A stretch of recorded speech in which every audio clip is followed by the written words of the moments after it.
O editorial desta semana do Expansão, pelo diretor João Armando.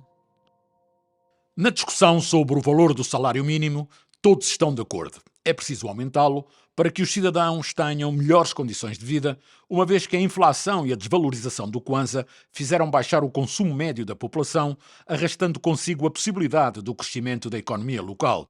A dimensão deste aumento é que está verdadeiramente em causa, uma vez que um crescimento desfasado da realidade atual vai certamente aumentar o desemprego e gerar o efeito contrário, ou seja, aumentar a pobreza. O facto de haver pouca confiança entre os sindicatos, os empregadores e o Ministério da Tutela também não ajuda. Os trabalhadores sabem que, em momentos em que a situação económica do país permitia, foram estes que não quiseram fazer aumentos que, pelo menos, se aproximassem da taxa de inflação. E sentem que agora é o seu momento e, por isso, querem o máximo, porque sabem que podem não ter outra oportunidade como esta. Ou seja, se houvesse o hábito ou o compromisso de que os salários seriam ajustados anualmente de acordo com outras variantes económicas, seria mais fácil explicar agora que o país passa por um momento muito complicado e que tem de haver contenção e sacrifícios por parte de todos.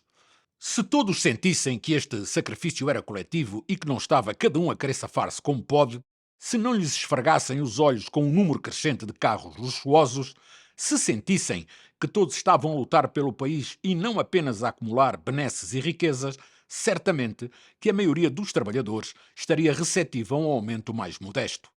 Todos sabemos que o aumento de salários feito por degraus, e não por um plano regular ascendente, cria desequilíbrios, pode gerar ondas de desemprego e asfixia a economia. Retira a competitividade às unidades produtivas, afasta os investidores e faz muito mal à economia. Por isso, parece-me muito importante que, para além da questão do aumento que está hoje em cima da mesa, se faça um plano concreto de aumentos regulares, no mínimo a 5 anos, para que exista uma efetiva recuperação do poder de compra dos que trabalham por conta de outrem. E que se cumpra, para recuperar a confiança que temos que ter uns nos outros. O país precisa de cidadãos que tenham poder de compra, que consumam, pois é a única forma de garantir a existência de pequenos negócios, de fazer crescer uma onda de empreendedores sem estarem agarrados às saias do Estado e que tanto precisamos para ir solidificando o crescimento económico da nação. E é completamente errado pensar que o motor deste crescimento terá de ser o Estado. Serão os pequenos empresários que estão espalhados pelo país, a maioria com negócios informais ou no limite da formalidade, que não são ouvidos nas reuniões da concertação social ou do Conselho Económico, mas que se mantêm de pé perante todas as dificuldades. Para nós, já tivemos momentos em que, perante determinados cidadãos, pensámos, se este empreendedor tivesse condições, seria um grande empresário. Não temos que ter medo daqueles que podem tornar-se ricos pelo seu trabalho, arte e engenho.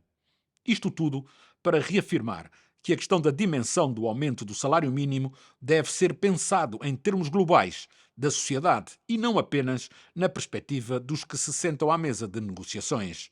Que todo este processo sirva para criar pontes e não para aumentar as distâncias. Por isso, a postura de cada um é muito importante. Prepotência e soberba nunca rimaram com razão.